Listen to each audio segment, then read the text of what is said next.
through what I'm grateful for as I'm going to brush my teeth and do the things I do in the morning. And I'm not just thinking about them and doing some rote routine, but I'm putting it out there and I'm feeling the feelings of gratitude.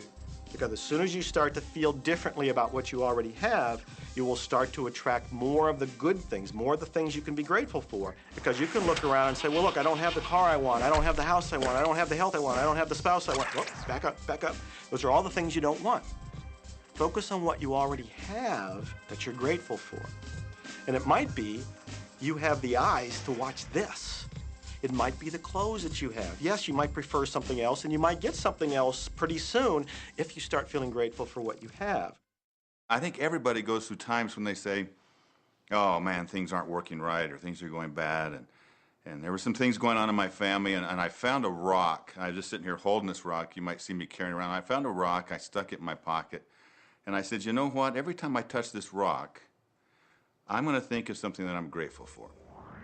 And so every morning when I get up in the morning, I pick it up off the dresser, I put it in my pocket, and I go through the things that I'm grateful for. At night, what do? You empty your pocket,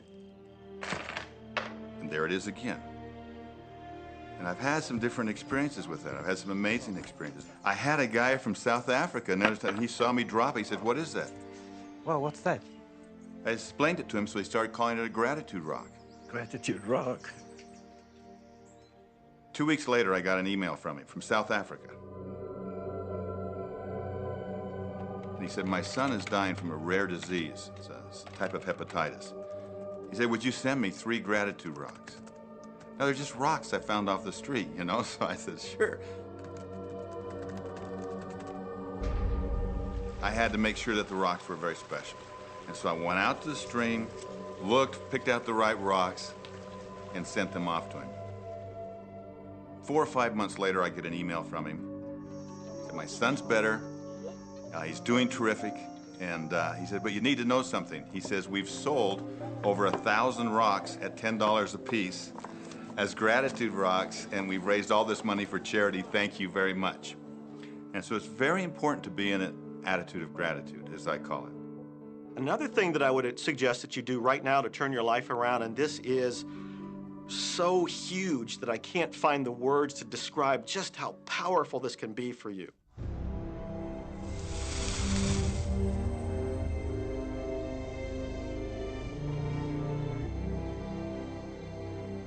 I took the visualization process from the Apollo program and instituted it during the 1980s and 90s into the Olympic program. And it was called Visual Motor Rehearsal. When you visualize, then you materialize. And the interesting thing about the mind is we took Olympic athletes and then hooked them up to sophisticated biofeedback equipment and had them run their event only in their mind. Incredibly, the same muscles fired in the same sequence when they were running the race in their mind as when they were running it on the track. How could this be? Because the mind can't distinguish whether you're really doing it or whether it's just a practice. I think if you've been there in the mind, you'll go there in the body.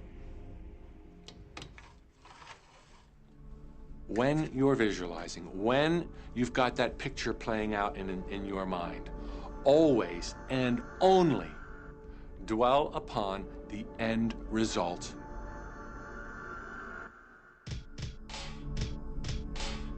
Here's an example. Look at the back of your hands right now. Really, look at the back of your hands. The color of your skin, the freckles, the blood vessels, the rings, the fingernails, the fake fingernails. Take in all those details right before you close your eyes. And then see those hands, your fingers, wrapping around the steering wheel of your brand new car.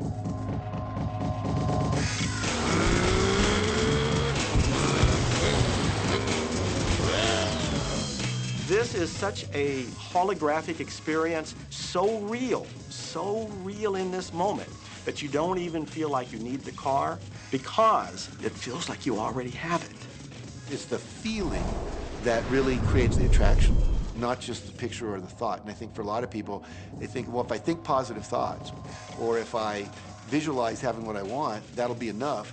But if you're doing that and still not feeling abundant or feeling, loving and joyful, then it doesn't from my mind, really create the power of the attraction. This is where the secret actually moves into action.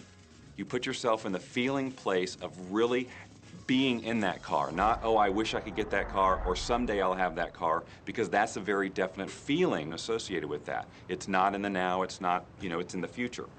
If you stay in that feeling, it will always be in the future. Feel the joy, feel the happiness, no matter how silly it seems in that dark and quiet room, and you're going, woohoo!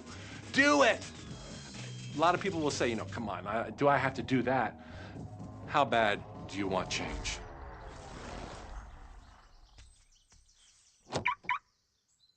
Now that feeling and that inner seeing will begin to be an open doorway through which the power of the universe will begin to express. What power is, I cannot say. All I know is that it exists. Our job is not to figure out the how. The how will show up out of the commitment and the belief in the what. The hows are the domain of the universe. It always knows the shortest, quickest, fastest, most harmonious way between you and your dream. If you turn it over to the universe, you will be surprised and dazzled by what is delivered to you. This is where magic and miracles happen. Well, I would say you want to do this virtually daily, but my disclaimer is this should never be a chore. What's really bottom line importance here to the whole secret is feeling good. You want to feel exhilarated by this whole process. You want to be high, happy, in tune as much as possible.